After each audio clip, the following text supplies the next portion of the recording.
안녕하세요. 오늘도 사연살롱을 찾아주셔서 감사합니다. 저는 모 대기업 회사의 정수기와 공기청정기 같은 제품을 방문 관리하고 있는 50대 초반 여성입니다. 그리고 남편이 하늘나라로 떠난 지 올해로 7년이 되어가고 있는데요. 그래서 제가 저희 집의 가장이에요.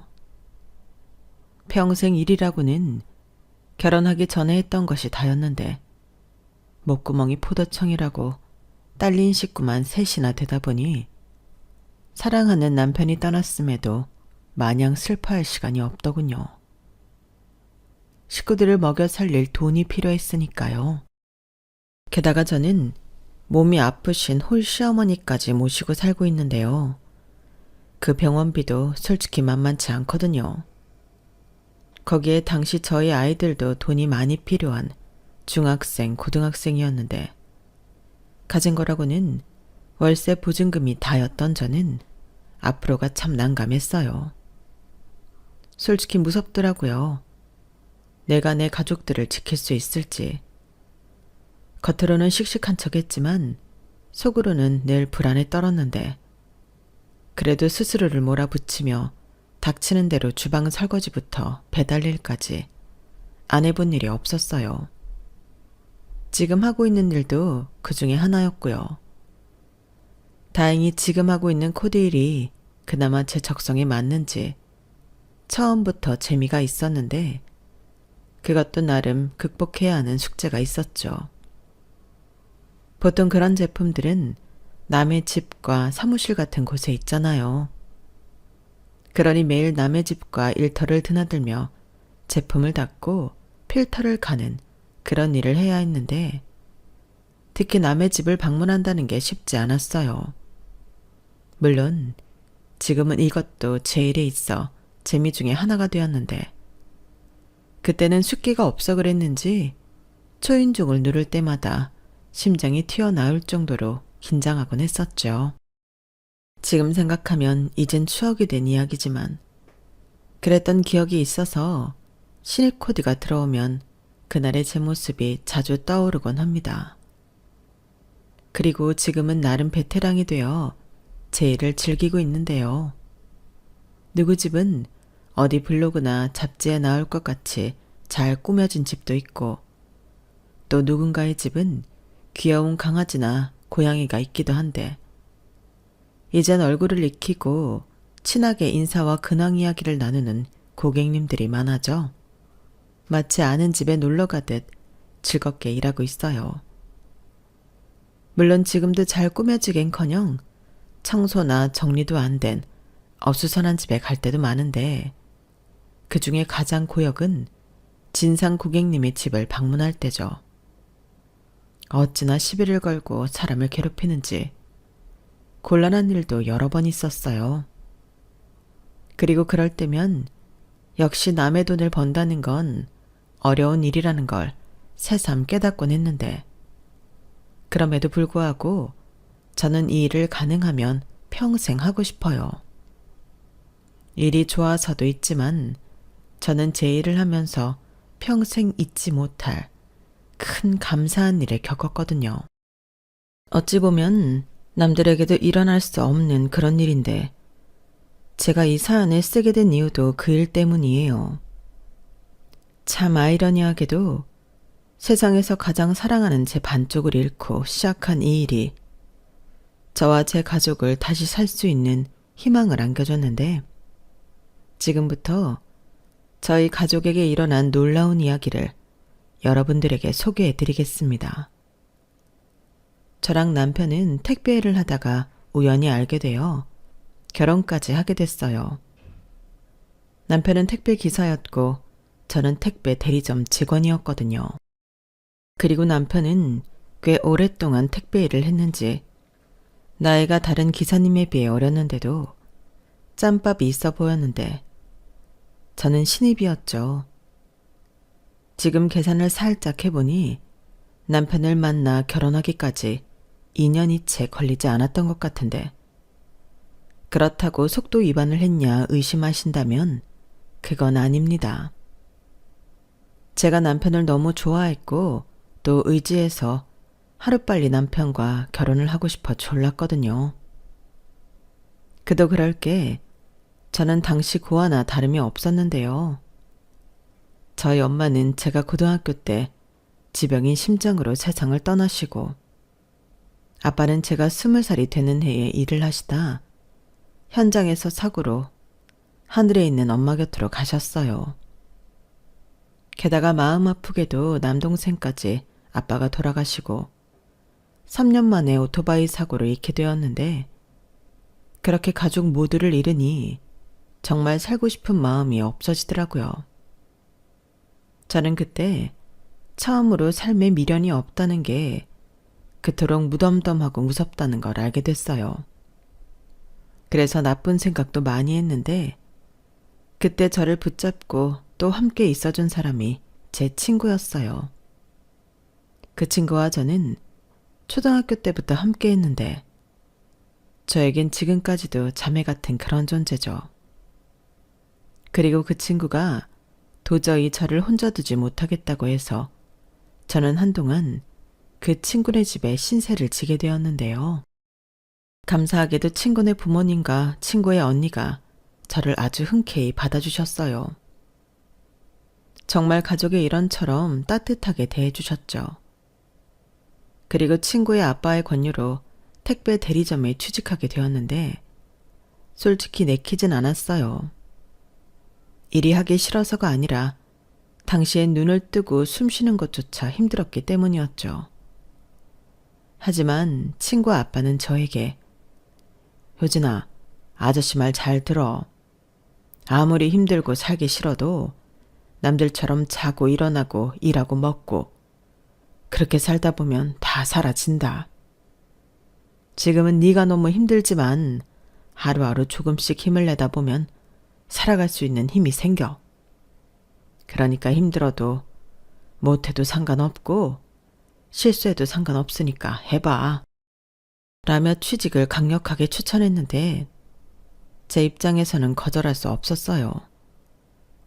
제가 그 집에 신세를 지고 있는데 싫다는 소리를 할 수 없죠. 그렇게 울며 겨자 먹기로 첫 출근을 했는데 세상사 기가 막히게도 그곳에서 제 반쪽을 만난 거 있죠. 그리고 저는 지금도 남편과 처음 만났던 그날의 기억을 또렷이 기억하는데요. 아가씨가 새로 들어왔네요. 반가워요. 저는 한철호 기사라고 해요. 앞으로 잘 부탁해요. 그리고 이건 배지밀인데 선물로 줄게요. 맛있게 먹어요. 남편은 첫 인상부터 에너지 넘치고 밝은 사람이었어요. 처음 봤을 때는 몰랐지만 자주 보다 보니 인상도 좋고 생긴 것도 멀쩡한 게 금방 친하게 되었어요. 그리고 대리점에 올 때 왜인지 매일같이 저에게 간식을 사다가 줬는데요. 나중에 제가 남편한테 그때 왜 그랬냐고 물어보니 제가 하도 애 같아서 간식을 사주고 싶었다고 하더라고요. 그러면서 덧붙이길 그리고 보면 몰라? 꼬시려고 그랬지? 라고 했는데 그때는 벌써 우리가 결혼을 약속한 연인 사이였기에 저는 그냥 크게 웃어버렸죠. 남편의 그런 큰 그림이 있었는 줄 모르고 제가 보기 좋게 넘어간 게 어이가 없으면서도 재밌더라고요. 그리고 제 기억 속 당시의 남편은 천연덕스럽게 그런 티도 하나 내지 않고 저에게 초콜릿이나 빵, 곰돌이 젤리 같은 걸 사다 주면서 이렇게 말하곤 했는데요. 내가 편의점에서 라면이랑 삼각김밥 사 먹는데 효진 씨 생각이 나더라고. 막내 동생 같아서 사주는 거니까 부담 갖지 말고 맛있게 먹어요. 저렇게 말하면서 먹을 것을 주는데 저 남자가 나한테 관심이 있어 그렇구나. 저는 알지 못했죠. 그냥 오지랖도 넓고 인정도 많은 사람이구나. 뭐 그 정도로 생각했는데 심지어 남편은 외동이라 동생이라곤 반려동물조차 없었던 거 있죠. 지금 생각하면 자기는 아니라고 했지만 연애의 고단수였던 것 같은데 저는 그런 남편한테 푹 빠져버렸어요. 또 한 번은 제가 퇴근 후 편의점에서 맥주를 사서 계산을 하는데 그 사람을 딱 마주치게 되었고 늘 저에게 애들이 먹을 것 같은 음식만 사주던 남편 눈에 제가 이미 계산까지 마친 맥주가 떡하니 보였던 적이 있었는데 그때는 저도 미성년자가 아닌데도 괜히 뜨끔하더라고요. 그 기분이란 마치 학교 다닐 때 학생부 선생님한테 걸린 그런 기분이었는데 그런 이상하고 어색했던 날은 그 이후 놀라운 변화를 가져왔어요. 조카 삼촌 같았던 남편과 제 관계가 어른 대 어른으로 변하기 시작했고 처음으로 치맥을 하던 날엔 남자 대 여자가 되면서 저희 두 사람의 진짜 시작이 되었어요.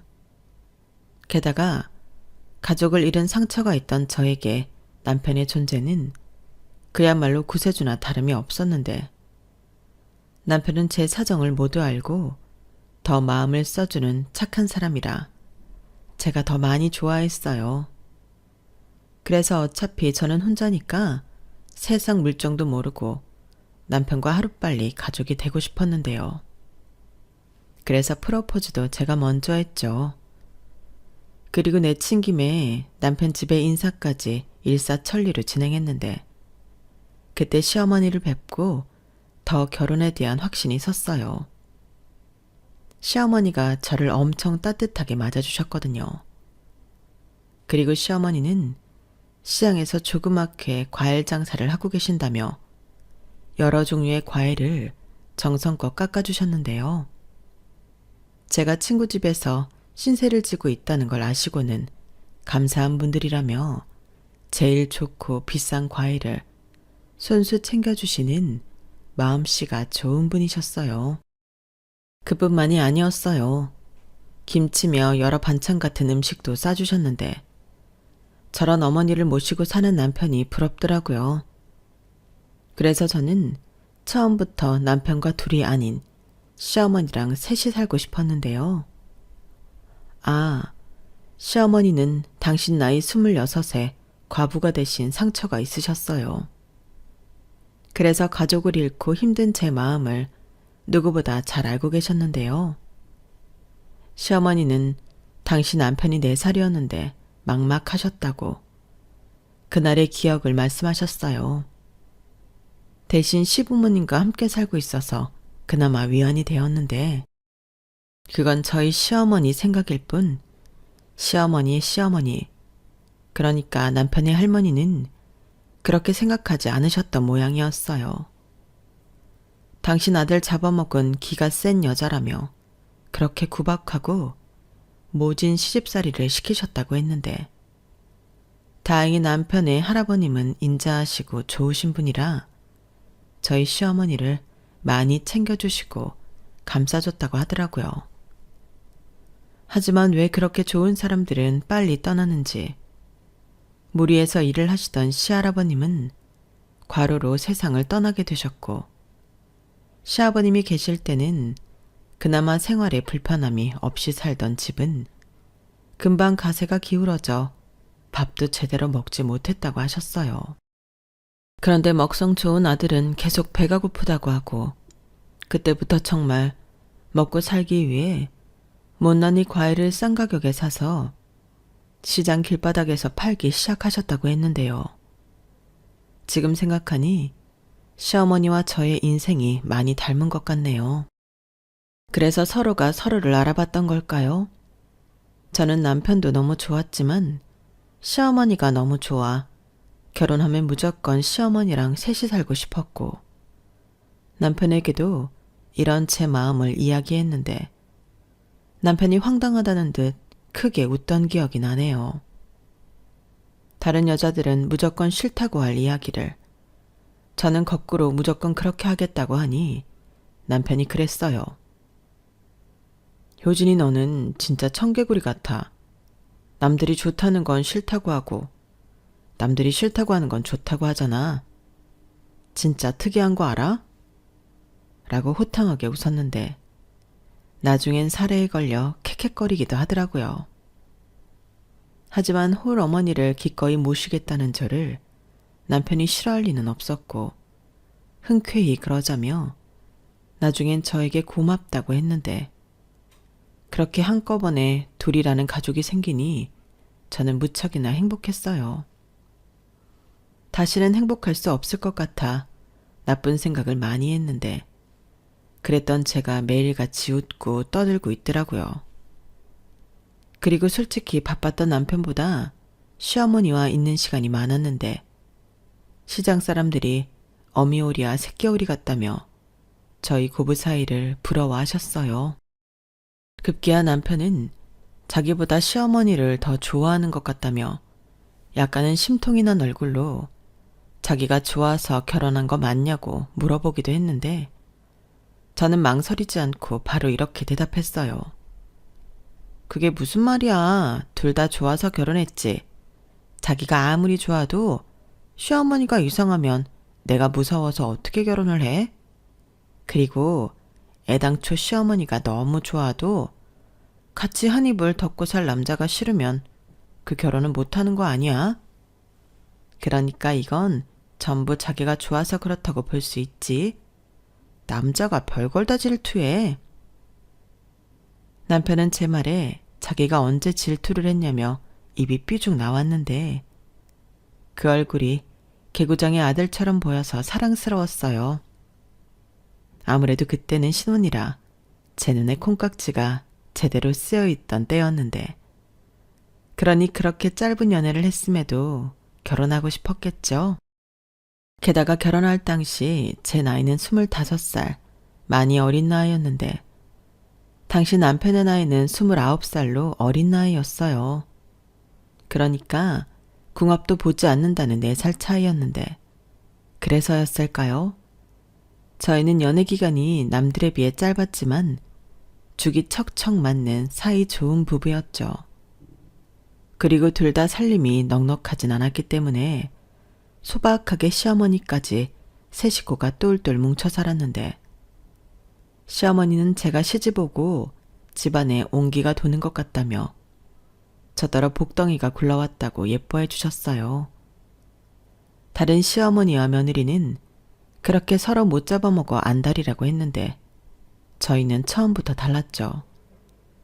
누가 보면 친엄마냐고 얘기할 정도로 시어머니는 저에겐 그냥 엄마 그 자체였는데요. 그때는 저도 고등학교 때 헤어진 엄마를 다시 만난 기분으로 살았어요. 그리고 결혼하면서 제가 일을 그만두게 되었는데 어차피 아이를 빨리 갖고 싶었기에 일에는 미련이 없었죠. 일단 그보다 시어머니가 과일 가게 일을 혼자 하고 계셔서 그걸 좀 도와드리고 싶은 마음이 컸는데 요즘 여자들이라면 어떡하든 경력이 단절될까봐 일을 그만두지 않으려 하지만 저는 시어머니 가게 일을 도와드리고 살림하는 게 너무 재밌고 행복했어요. 그러니까 주부도 직업이라고 생각하고 자발적인 전업주부가 되었는데 일을 그만두고 반년 정도 지났을까? 큰애를 임신하게 되었어요. 그때는 남편도 시어머니도 어찌나 좋아하든지 제가 두 사람한테 대단한 일이라도 해준 것 같은 뿌듯함마저 느껴졌는데요. 그렇게 첫째 딸이 가족의 축복을 받으며 태어났어요. 그리고 3살 터울로 아들이 태어나면서 저희는 5 식구가 되었고 집이 아주 가족으로 꽉 찬 느낌이었는데 확실히 두 아이가 태어나니 셋이 살던 집이 좁게 느껴졌죠. 하지만 저는 아무런 불만이 없었는데 남편은 달랐던 것 같아요. 화장실도 하나 더 있어야 되지 않냐고 조금 더 넓은 집으로 이사를 가자고 했는데 지금 생각하면 그때 그러지 말자고 할 걸 후회가 남네요. 이사를 가면 당연히 남편이 그만큼 힘들고 무리를 해야 하는데 철없던 저는 남편의 말이 반가워서 뛸 듯이 기뻐했어요. 그리고 남편은 그런 제 모습을 보며 자기만 믿으라고 했고 그날 이후 무리해서 집을 산 탓에 대출금과 이자를 갚기 위해 더 많은 일을 해야만 했는데요. 그런 남편이 짠하면서도 저는 가장으로 든든하고 고마웠어요. 남편이 고생하는데 그걸 말릴 생각도 하지 않고 뒤에서 고마워만 하고 있었다니. 제가 생각해도 제 자신이 이기적이었는데 왜 그랬는지 모르지만 애들이 커가면서 남편은 남편대로 저는 저대로 각자 위치에서 열심히 살아야 한다고 생각했던 것 같아요. 그러니까 제가 하는 고생도 남편이 하는 고생도 우리 가족을 위한 일이니 당연하게 생각한 거예요.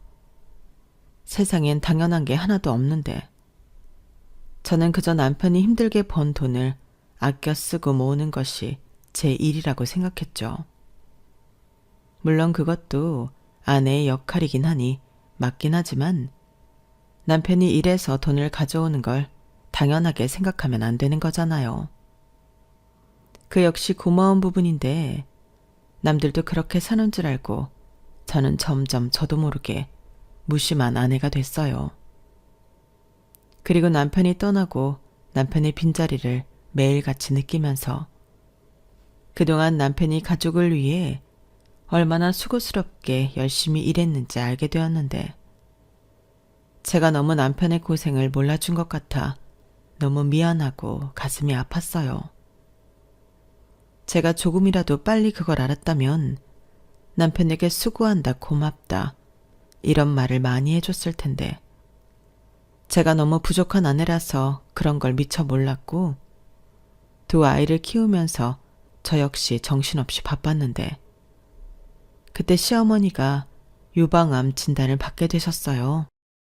시어머니는 괜찮다고 대수롭지 않게 말씀하셨지만 저에게 시어머니는 친정엄마와도 같은 분이라 여간 마음이 쓰이는 게 아니었죠.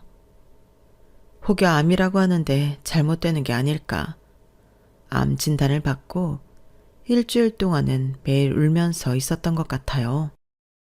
그리고 남편도 많이 놀란 눈치였는데 제가 너무 무서워하니 겉으로 잘 표현도 하지 못했죠. 솔직히 누구보다 제가 남편의 마음을 알아줘야 했는데 저는 제가 슬프니 그런 것도 신경 쓰지 못했어요. 그러자 시어머니는 내가 뭐 내일 당장 죽냐? 그만해.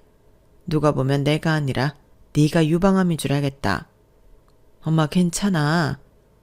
엄마 오래 살 거야. 라며 씩씩하게 말씀하셨는데 그래서 더 치료에 열심히 하셨어요.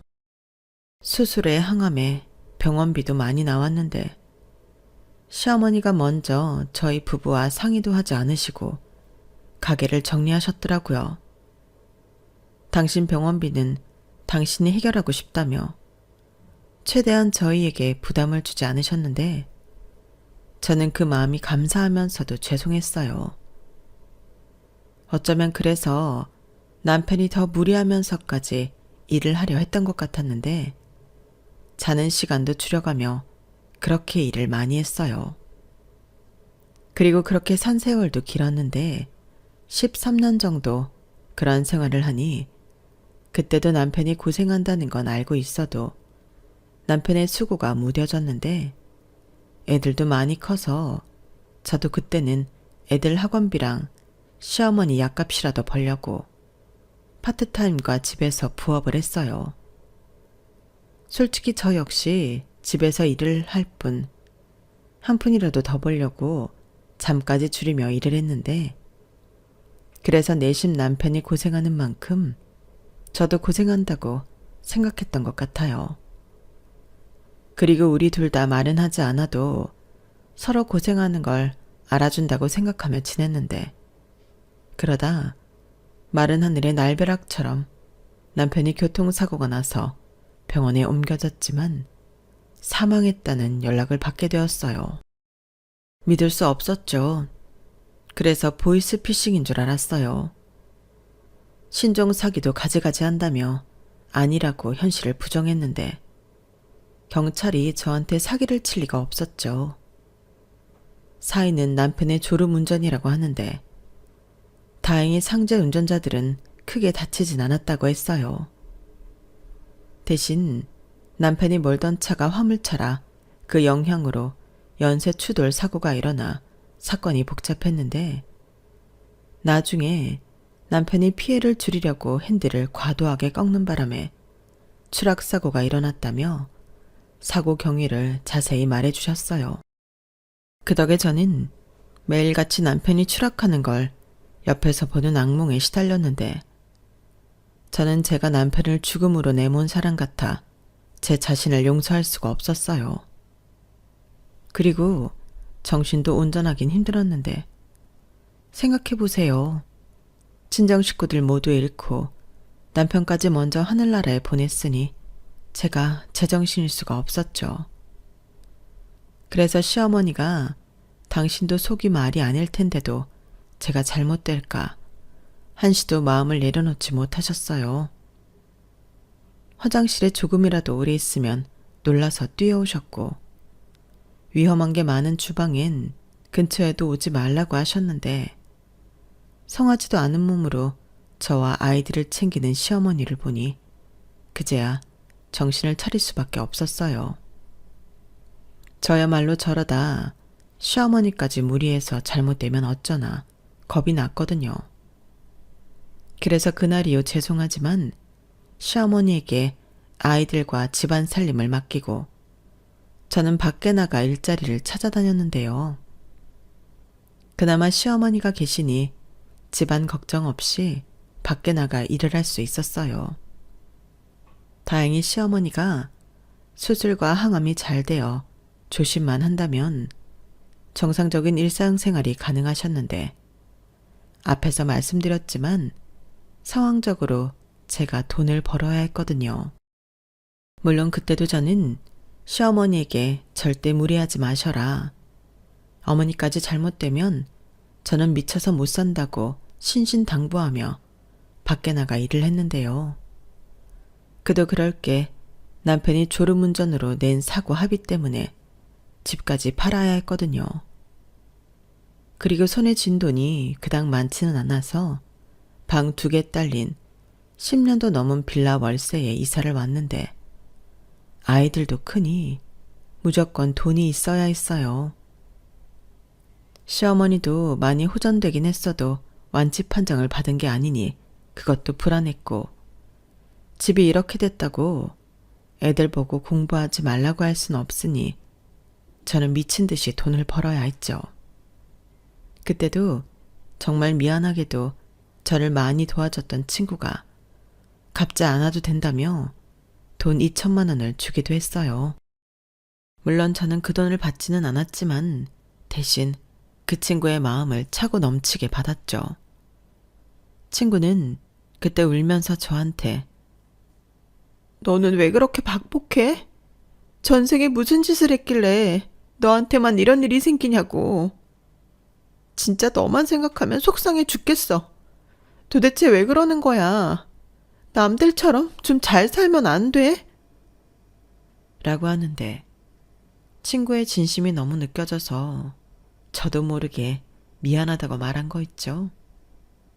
지금 생각하면 정말 고마운 친구인데 친구는 그래서 친이모도 아니면서 저희 아이들에게 이모를 자처했어요.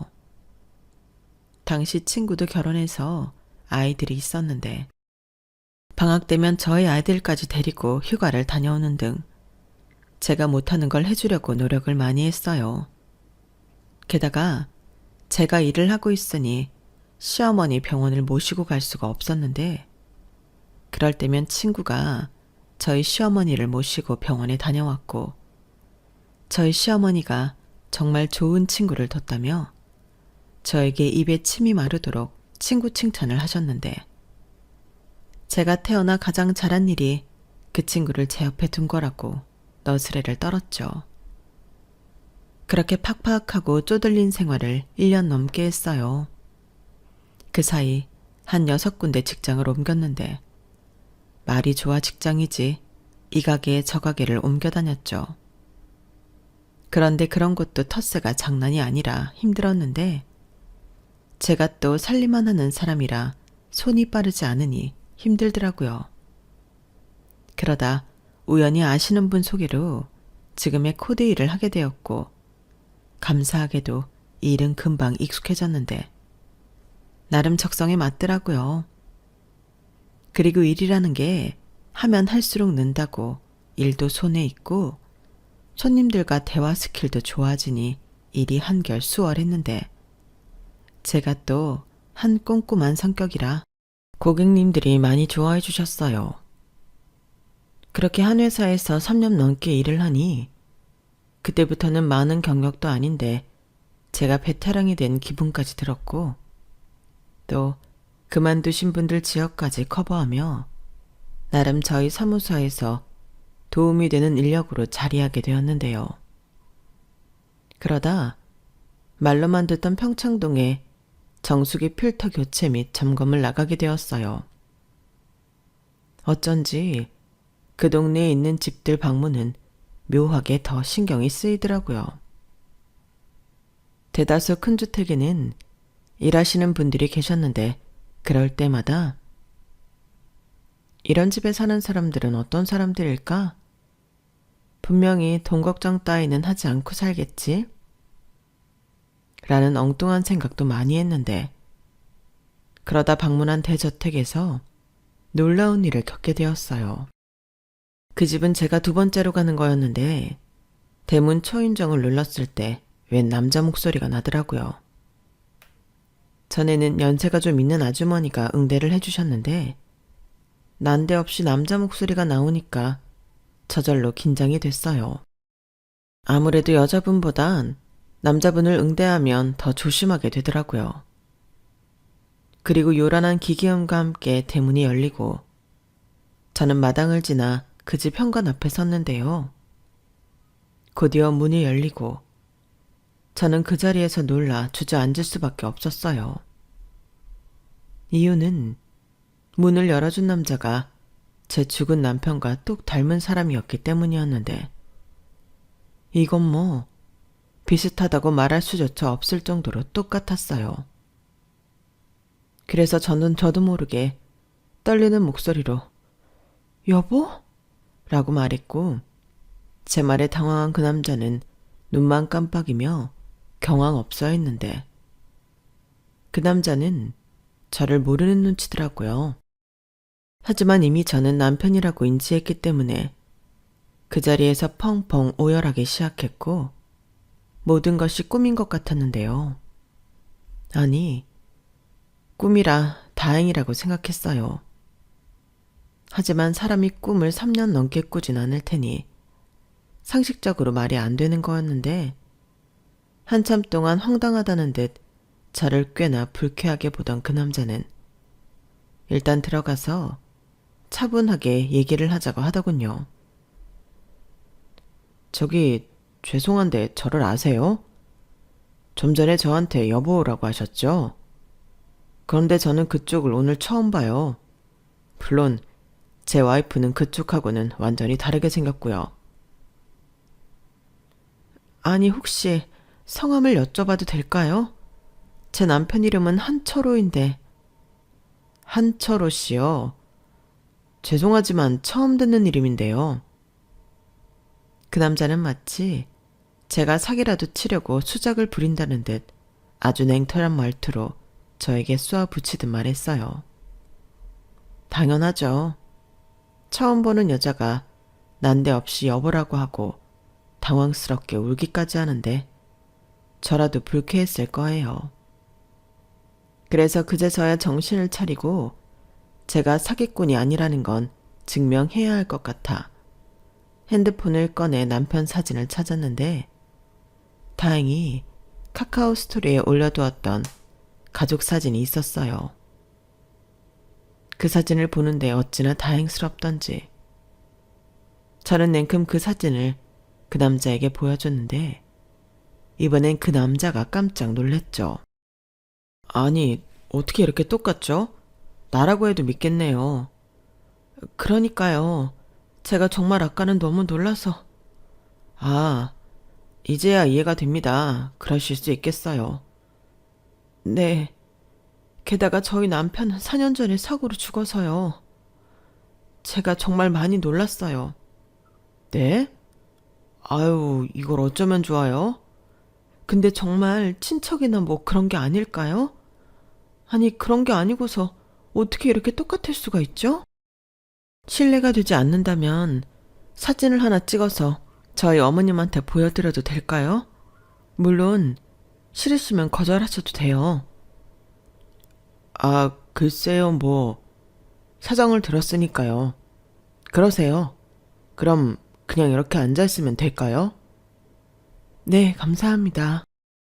저는 떨리는 손을 부들부들 떨며 그 남자의 사진을 찍어 시어머니에게 전송을 했어요. 너무나도 닮은 남자를 만났는데 친척은 아니라고 하고 너무 신기하다고요. 그러자 10분 정도가 지났을까? 그제야 저는 미묘하게 저희 남편과 다른 점을 발견하고 또 목소리도 전혀 다르다는 걸 인지하게 되었는데요. 세상에 이런 일이 같은 신기한 경험을 했구나. 그런 생각을 하며 죄송하다고 그 남자한테 몇 번이나 사과를 했어요. 그러자 그 남자는 괜찮다며 정수기 때문에 오신 거 아니냐고 했는데 그렇게 저는 진정이 덜 된 두 손으로 평소보다 더딘 제품 케어를 하기 시작했어요. 평소라면 이쯤이면 거뜬하게 착착착 30분이면 끝날 일을 그날은 왜 그렇게 손이 떨리는지 죄송하게 시간을 많이 잡아먹었고 그때 시어머니 이름으로 전화가 걸려왔어요. 아무래도 제가 보내드린 사진을 보고 놀라서 전화를 하신 것 같은데 제가 먼저 아니라고 자세히 보니 많이 닮았지만 미묘하게 다르다고 이야기를 하려는 찰나 시어머니의 격앙된 말투가 저를 또 다시 얼어붙게 만들었어요. 거기 어디니? 당장 나한테 주소 보내라. 어머니 진정하세요. 그 애 아니에요. 생긴 게 너무 똑같아서 제가 놀라서 그랬는데 아닌 거 확인했어요. 아니야. 걔 내 아들 맞아. 아이 참 어머니. 저도 어머님 마음이랑 같은 마음인데요. 아닌 건 아니에요. 제가 괜히 사진 같은 걸 보내서. 아니라니까? 걔 내 아들 진짜 맞아. 아닐 리가 없어. 그 사람한테 등에 손바닥 모양의 반점이 있지 않냐고 지금 당장 물어봐. 네? 손바닥 모양의 반점이요? 저는 시어머니의 말을 듣고 조금은 황당했지만 그 남자분에게 물어봤어요. 그러자 그 남자는 어떻게 알았냐고 놀라워했고 저는 시어머니에게 맞다고 시어머니는 그걸 어떻게 아시냐고 물었는데 시어머니가 핸드폰 너머로 울고 계셨어요. 내 아들 맞아. 억울하게 뺏긴 내 아들이 맞다고. 거기 어딘지 당장 얘기해. 내가 지금 당장 내 아들 만나러 거기 가야겠다. 시어머니는 처음으로 저를 채근하시며 그 집 주소를 보내달라고 안달이 나셨어요. 그러자 그 남자가 메모지에 자기 집 주소를 적어서 전직에 전달해 주는데 일단은 시어머니에게 그 메모에 적힌 주소를 알려드렸죠. 그리고 본의 아니게 일이 커져서 죄송하다고. 그런데 저희 시어머니는 어떻게 그 반점을 알고 계실까? 그런 이야기를 그 남자에게 했는데 그 남자는 갑자기 냉수를 마시고 싶다며 정수기 점검이 끝났냐고 물었어요. 그래서 제가 서둘러 끝내보겠다고 서두르기 시작했고 그때는 어쩐지 그 남자도 초조한 얼굴 같아 보였는데 30분이 채 되지 않아 저희 시어머니가 도착하셨어요. 얼마나 급하게 오셨는지 신발도 짝짝이에 겉옷도 입지 않은 모습이었는데 몸도 성하지 않으신 분이 저렇게 오셨다는 게 제가 너무 놀라 일단 제 옷을 입혀드렸죠. 어머니, 이 날씨에 여기로 오시면 어떡해요? 내가 그럴 정신이 어딨어. 근 50년 만에 잃어버렸던 아들을 만나게 됐는데. 네? 50년이요? 그게 무슨 말씀이세요? 사실 네 남편은 쌍둥이다. 그리고 그때 시어머니가 아이 하나만 부잣집에 데려다주고 돈을 받자고. 뭐라고요? 나는 절대 안 된다고 그랬어. 죽으나 사나 내 새끼 둘은 내가 지킨다고 그렇게 맞섰는데. 호영아, 엄마다. 엄마가 너무 늦게 와서 미안해. 시어머니는 그 남자 얼굴을 보더니 가까이 가지도 못하고 털썩 주저앉아 그 작은 몸을 들썩이며 울기 시작하셨어요. 그때까지 저는 상황 파악이 잘 되지 않았는데 유전자 검사를 해야 하는 건가 혼자 별의별 생각을 다 했죠. 그런데 그 남자도 똑같이 저희 시어머니 앞에서 울기 시작했어요. 알고 보니 이 남자도 사실은 입양된 아이라며 아무래도 자기가 저희 어머니 아들이 맞는 것 같다고 이야기를 하는데 자기도 친부모를 찾으려 많은 노력을 했었다고 하더라고요. 하지만 결혼하고 사업하느라 정신이 없어 친부모 찾는 걸 포기했다고 했는데 그만큼 자기를 입양해 주신 부모님이 너무 좋은 사람이라 그냥 다 잊고 살자고 생각했답니다. 그리고 자기가 입양되었다는 사실은 혈액형 보고 알았다고 했는데요.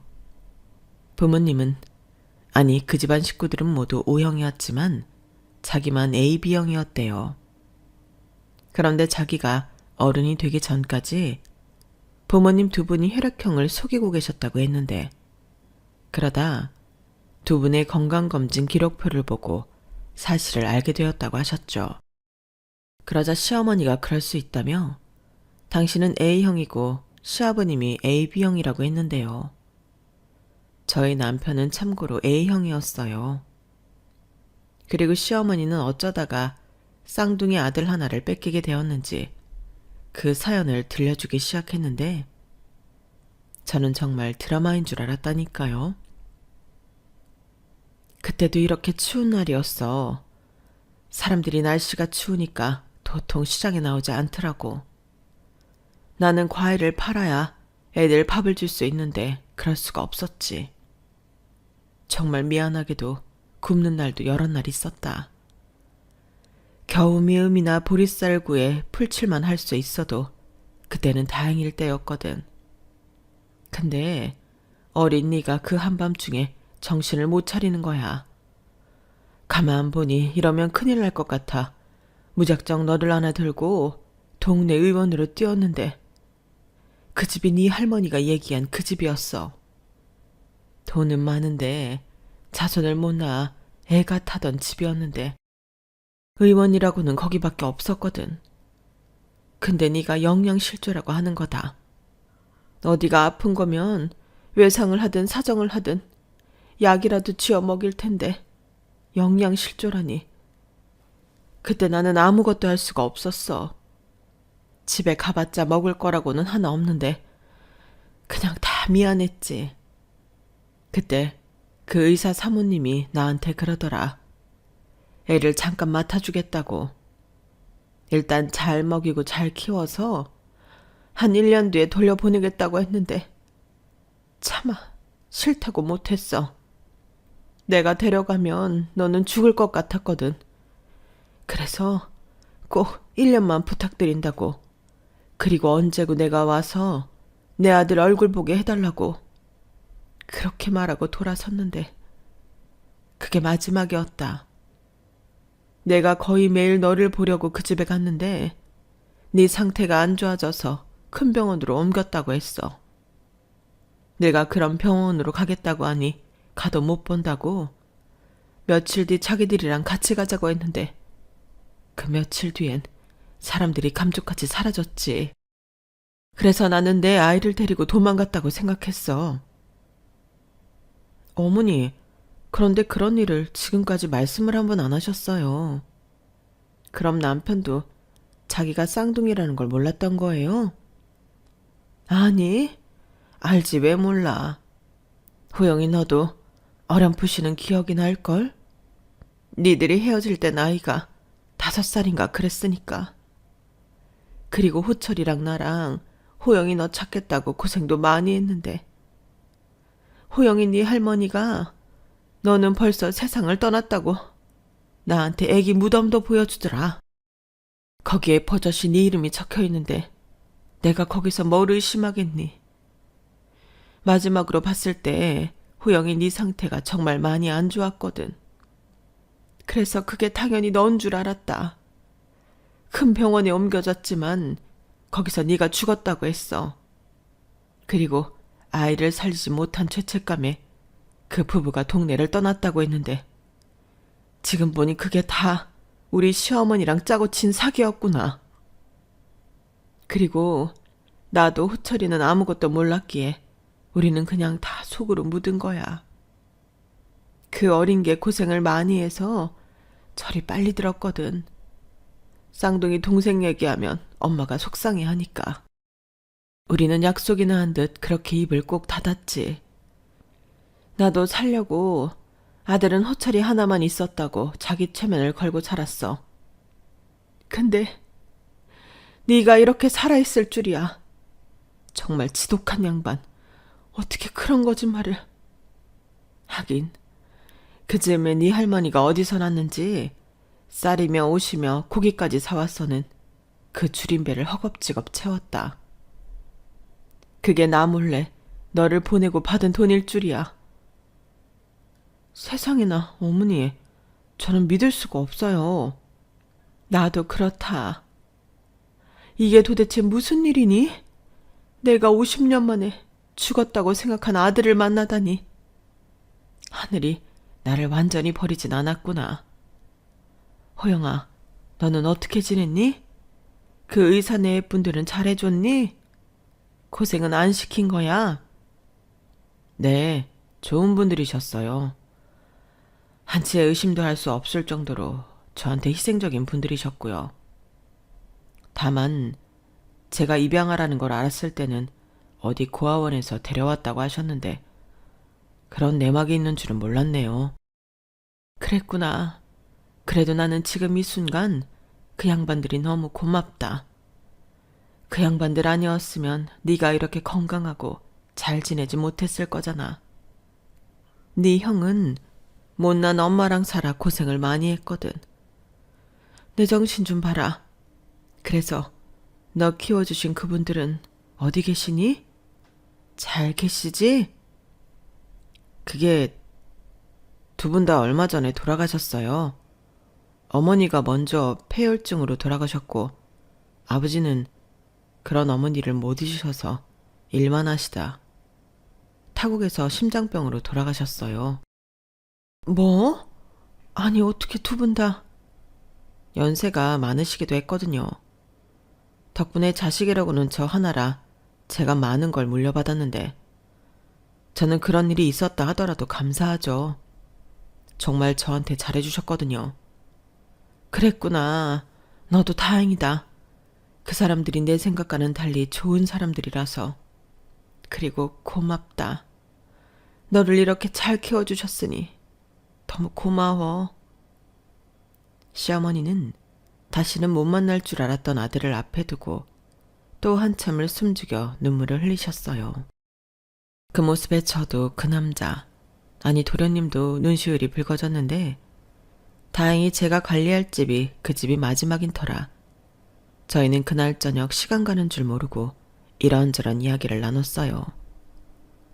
그러다 친정에 갔다는 도련님의 와이프, 그러니까 동서가 소식을 듣고 돌아왔는데 그렇게 4명이 모여 이야기를 나누니 기분이 참 묘하더라고요. 이 자리에 제 남편만 없다는 게 저는 또 혼자 슬펐는데 만약 남편이 이 자리에 있었다면 얼마나 좋아했을까 그런 생각만 했던 것 같아요. 그런데 아이러니하게도 제가 가전제품 코드 일을 하지 않았다면 도련님의 존재 자체를 알 기회가 없었을 텐데 이쯤 되면 남편이 저희 가족을 자기 동생과 만나게 해주려고 저를 여기까지 오게 하지 않았나 이런 엉뚱한 생각까지도 하게 되더라고요. 솔직히 제가 가장이고 돈을 열심히 벌고 있지만 그 수입이 많지도 않았으니 앞으로 시어머니의 병원비와 아이들 교육비와 학비까지 막막하게 그지없었거든요.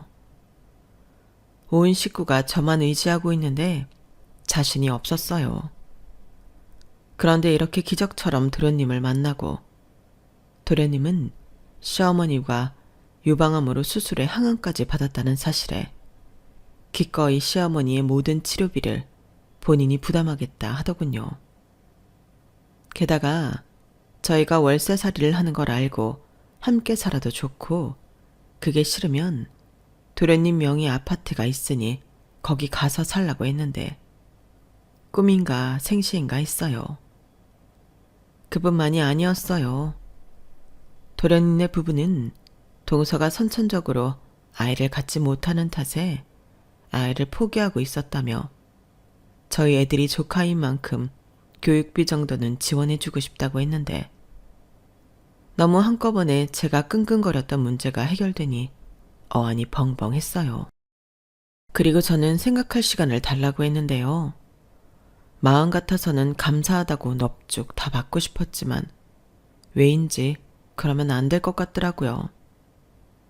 그래서 이틀을 꼬박 고민을 한 후 저는 조심스럽게 시어머니에게 이제 고생 그만하시고 이제부터라도 작은 아들 호강 받으시면서 사는 게 어떠시냐고 여쭤봤는데요. 아무리 생각해도 시어머니를 도련님 집에 모시고 저희 집과 저희 아이들은 제가 책임지는 게 맞는 것 같았어요. 그렇잖아요. 시어머니와 평생 마음에 묻어둔 자식이지만 저는 정말이지 몰랐던 도련님의 존재인데 이렇게 너무 많은 걸 받으면 저야말로 아무리 죽은 형의 부인이라도 염치가 없죠. 그래서 시어머니에게 조심스럽게 이야기를 건넸는데요. 시어머니가 제 손을 잡고 그러셨어요. 네가 나랑 사는 게 힘들어 그러는 거야? 병원비도 있고 늙은이 입 하나 더 있으니 그게 힘들어서? 어머니, 무슨 말씀을 그렇게 하세요? 그런 게 아니라 도련님이 감사한 제안을 해주셨는데 제가 뭐라고 그걸 덥석 받을 수 있겠어요. 물론 마음이야 100번 1000번 그러고 싶지만 언제부터 알았다고. 저는 그럴 염치가 없어서요. 하지만 어머니는 말 그대로 도련님 어머니니까 어머니만큼은 그 집에서 호강하실 수 있을 것 같아서. 나는 싫다. 아무리 다시 만난 아들이 좋아도 내가 너랑 함께한 세월이 얼만데. 내가 짐이 돼서 그런 게 아니라면 나는 너랑 같이 있고 싶어.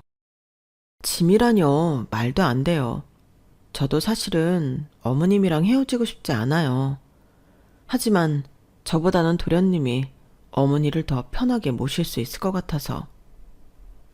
효진아, 나는 너랑 있는 게 제일 편해. 너는 며느리기 전에 내 딸이잖아. 나는 단 한 번도 너를 남이라고 생각한 적이 없다. 물론 내가 너한테 도움이 되는 존재는 아니지만 너랑 우리 손주들 못 보면 그게 무슨 소용이니? 호영이는 이제 잘 사는 거 알았으니 어쩌다 한 번씩만 봐도 된다. 그래도요. 그렇게 마음에 묻어둔 아들인데. 그런 아들이 잘 살고 있잖아. 나는 그거 하나면 돼. 하지만 내가 당장 너랑 우리 애들을 못 본다고 생각하면 내 몸이 편한들 그게 사는 거겠니?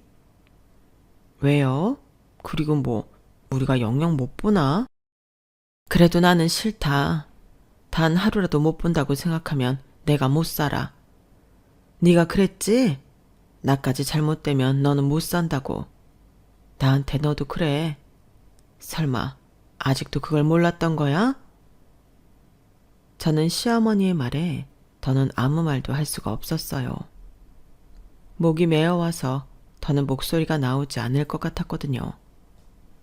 그래서 그저 말없이 시어머니를 꼭 안았는데 분명 제가 안아드렸는데 어느새 제가 시어머니 품에 안겨 있더라고요.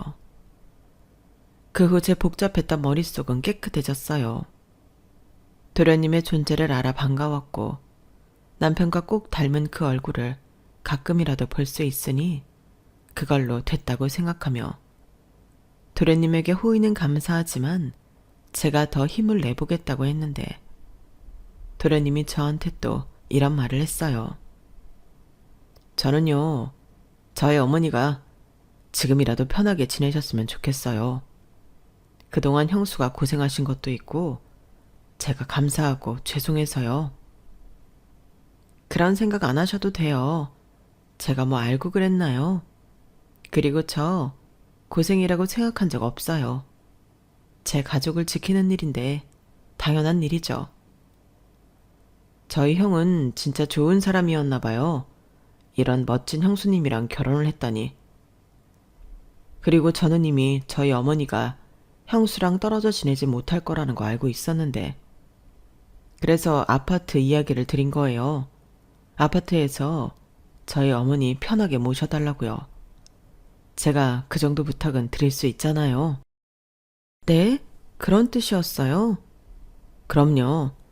그리고 병원비랑 우리 조카 교육비는 제 가족이라 기꺼이 내겠다고 한 건데 그게 그렇게 부담스러우셨어요?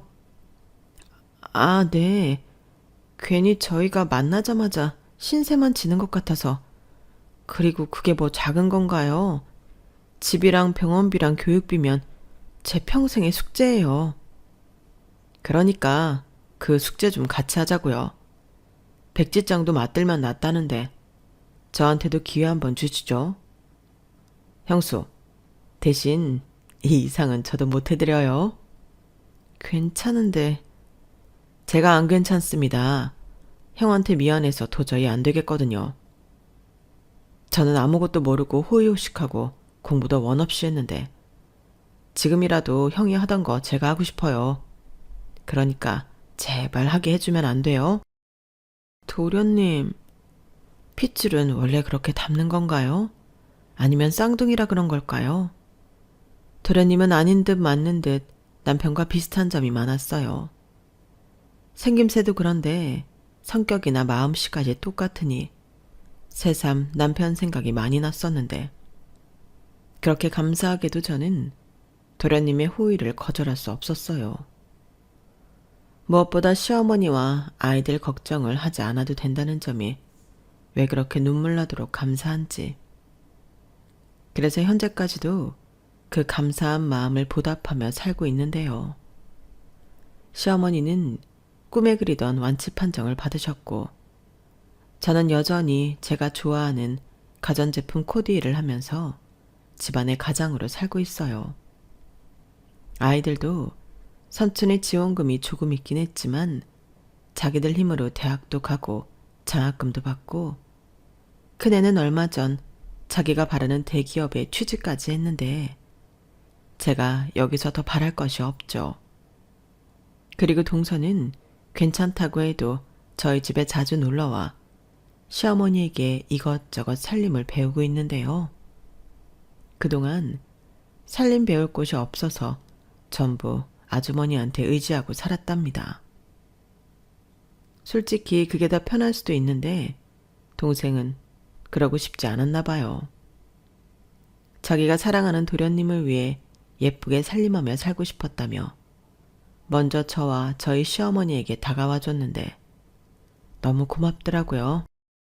사실 동서 입장에서는 갑자기 시어머니와 형님이 하늘에서 뚝 떨어졌는데 반갑지만은 않았을 거잖아요. 그것만 봐요.